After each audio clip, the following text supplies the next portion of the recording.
Video like जरूर कर लीजिए और ऐसे वीडियो लगातार फ्री में पाने के लिए चैनल को तुरंत सब्सक्राइब कर लीजिए और बेल आइकन को जरूर टैप कर लीजिए ताकि आगे भी सारे वीडियो आपको मिलते रहे। यूट्यूब में फॉलो करते हैं तो प्लीज ये वाला फ्री टेलीग्राम चैनल जरूर ज्वाइन कर लीजिएगा। सारे नोटिफिकेशन सारे अपडेट यहीं पे आते हैं, ध्यान रखिए।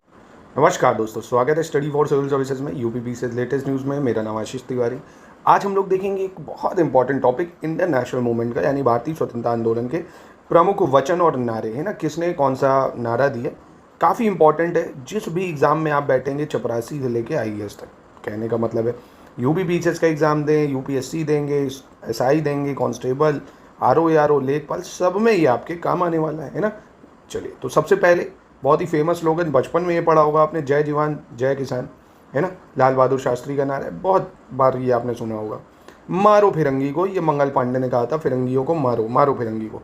आपके लिए सवाल है कि मंगल पांडे कौन सी नेटिव इन्फेंट्री से थे, कौन से नंबर की नेटिव इन्फेंट्री से थे, और उनको फांसी किस डेट को दी गई थी। ये दोनों ही सवाल पीसेज में पूछे जा चुके हैं और महत्वपूर्ण भी हैं। ये दोनों सवाल का उत्तर वीडियो को पॉज करिए और दे दीजिए, आपका कुछ नुकसान नहीं होगा। नहीं पता है तो अपना मैं अभी आगे आपको बता ही दूंगा, ठीक है। पर जो सही जवाब देगा मैं उसका कमेंट पिन जरूर करूंगा, तो प्लीज़ बताइएगा ज़रूर, बिना गूगल किए। जय जगत की बात करें अगर, जय जगत, ये विनोबा भावे जी का कहना था। जय जगत, ठीक है। जय जगत किसने कहा था? विनोबा भावे जी का कहना था, ठीक है। तो ये तीन आपको याद हो गए भाई। इसके बाद आता है कर मत दो, यानी डोंट गिव टैक्स या कर मत दो, ये सरदार वल्लभ भाई पटेल का कहना था, कर मत दो। आपके लिए एक और सवाल इसमें ऐड कर दिया, बरदौली सत्याग्रह, इसकी डेट आप बता दो। बरदौली सत्याग्रह, है ना, इनको वहाँ की महिलाओं ने जब सरदार की उपाधि दी थी, ये भी आपकी एग्जाम के लिए काफ़ी ज़्यादा महत्वपूर्ण हो जाएगा। तो कर मत दो सरदार पटेल का था। संपूर्ण क्रांति, ये जयप्रकाश नारायण का वचन था, संपूर्ण क्रांति। विजय विश्व तिरंगा प्यारा, ये श्यामलाल गुप्ता प्रसाद का कथन था। विजय विश्व तिरंगा प्यारा किसका था? श्यामलाल गुप्ता प्रसाद, ठीक। वंदे मातरम की बात करें, बंकिम चंद्र चटर्जी का था ये। वंदे मातरम किसका? बंकिम चंद्र चटर्जी। और वहीं जनगण मन अधिनायक जया है, ये रविन्द्रनाथ टैगोर, है ना। मैं आशा करता हूँ ये दोनों आपको पहले से पता होगा, है ना। जनगण मन जो हमारा राष्ट्रगान भी है, रविन्द्रनाथ टैगोर। वंदे मातरम, बंकिम चंद्र चटर्जी। और दोस्तों आपको यहाँ पे भी मैं एक चीज़ रोकता हूँ, वंदे मातरम और जनगण मन, आपको इसकी कहानी पता, वंदे मातरम को राष्ट्रगान क्यों नहीं बनाया, वंदे मातरम को राष्ट्रगीत के तौर में अपनाया 24 जनवरी 1950 को? क्या कारण है पता है? इसका कारण जो है, यहाँ पे मुसलमानों का कहना था कि वंदे मातरम में दुर्गा, लक्ष्मी, सरस्वती भगवानों के नाम आए जो हमारे इस्लाम में नहीं लिए जा सकते, हम सिर्फ अल्लाह को मानेंगे। तो इसलिए उन लोग ने इसको अपोज करा बहुत ज़्यादा। तो इसलिए वंदे मातरम को कहा कि यार ये धार्मिक तनाव पैदा कर देगा, तो रहने दो, जनगण मन मान लो। मतलब आप न्यूट्रल होके देखें तो ठीक है, बट थोड़ा सा वैसे देखें, पाकिस्तान बन चुका है इस्लाम के बिहाफ पे, तो भारत में भी कुछ धर्म के आधार पर अगर हो जाता तो कुछ उसमें बुराई होनी नहीं चाहिए थी। पर वही है ना, सारी सहिष्णुता एक धर्म पे ही अगर आप इम्पोज करेंगे तो वहाँ पे फिर एक नफरत की भावना धीरे धीरे जन्म लेने लगती है ना। तो मुझे ऐसा लगता है, बाकी सबकी अलग अलग राय हो सकती है। चलिए, तो वंदे मातरम, बंकिम चंद्र चटर्जी, जनगण मन, रविन्द्रनाथ टैगोर। साम्राज्यवाद का नाश हो, ये भगत सिंह का कहना था, साम्राज्यवाद का नाश हो। और स्वराज हमारा जन्मसिद्ध अधिकार है, बाल गंगाधर तिलक का नारा है। तो बाल गंगाधर तिलक का नारा है, स्वराज हमारा अधिकार है।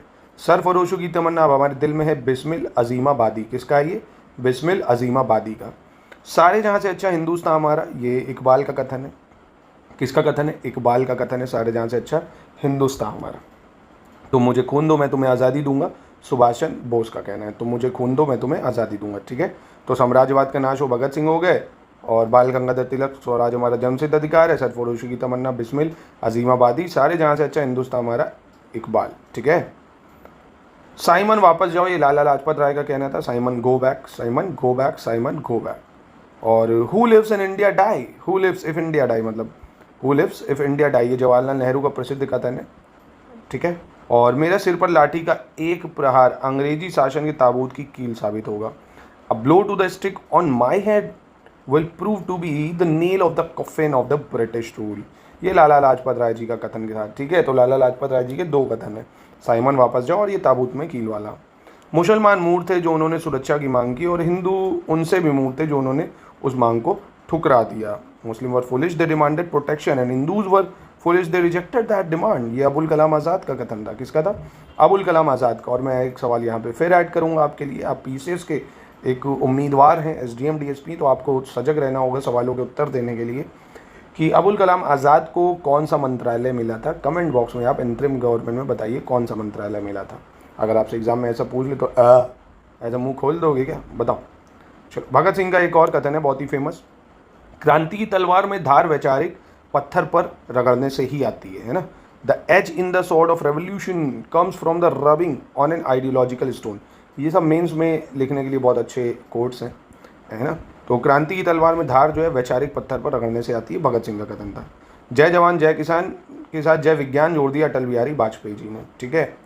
फिर एपीजे अब्दुल कलाम की बात करें, अगर अपनी पहली जीत के बाद आराम मत करो, क्योंकि यदि आप दूसरे में असफल होते हो तो अधिक होंठ ये कहने के लिए इंतजार कर रहे हैं कि आपकी पहली जीत सिर्फ भाग्य थी, तुक्का थी, या मतलब एपीजे अब्दुल कलाम का कहना था।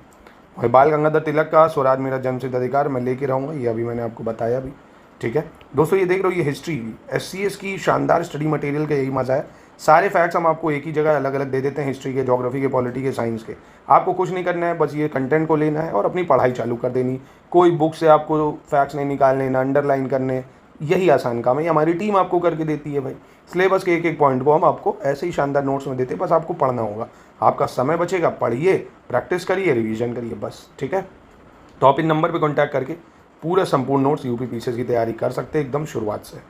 चलो इसके बाद देखते हैं, इसके बाद चंद्रशेखर आज़ाद जी का कथन है बहुत फेमस, दुश्मन की गोलियां का हम सामना करेंगे, आज़ाद ही रहे और आज़ाद ही रहेंगे। फिर पंडित मदन मोहन मालवीय की बात करें, इन्होंने नारा दिया सत्यमेव जयते। तो सत्यमेव जयते किसका नारा था? पंडित मदन मोहन मालवीय का। फिर वहीं हसरत मोहानी की अगर बात कर लें, हसरत मोहानी, इंकलाब जिंदाबाद जो आप सुनते हो ना, भगत सिंह बहुत कहते थे इंकलाब जिंदाबाद साथियों, ये हसरत मोहानी का कथन था। किसका था? हसरत मोहानी। सुभाष चंद्र बोस जी दिल्ली चलो कहते थे, करो या मरो, हे राम, भारत छोड़ो, ये तीनों ही कथन हमारे प्रिय महात्मा गांधी जी का था। इसके बाद जय हिंद की बात करें, अगेन सुभाष चंद्र बोस ने जय हिंद का नारा दिया है। पूर्ण स्वराज और आराम हराम है, ये पंडित नेहरू जी का कथन है। वेदों की ओर लौटो, गो बैक टू वेदास, ये दयानंद सरस्वती का कथन था, गो बैक टू वेदास। तो ये दे देखिए आपके, मैंने 7 मिनट लिए और आपको बहुत सारे इंपॉर्टेंट फैक्ट्स मैंने डिलीवर किए। आई होप आपको अच्छे लगे होंगे। अच्छे लगे तो लाइक करिए, आपका कुछ जाएगा नहीं। चैनल पे नए हैं तो सब्सक्राइब करिए। ऐसे ही मैं अभी आपको और भी चीज़ें कराऊंगा, भारतीय जैसे जो प्रमुख भारतीय और विदेशी पुस्तकें हैं, और भी मतलब हिस्ट्री के जितने फैक्ट्स हैं, डेली मैं आपको क्विक रिवीजन करा दूंगा। आपको परेशान नहीं होना है।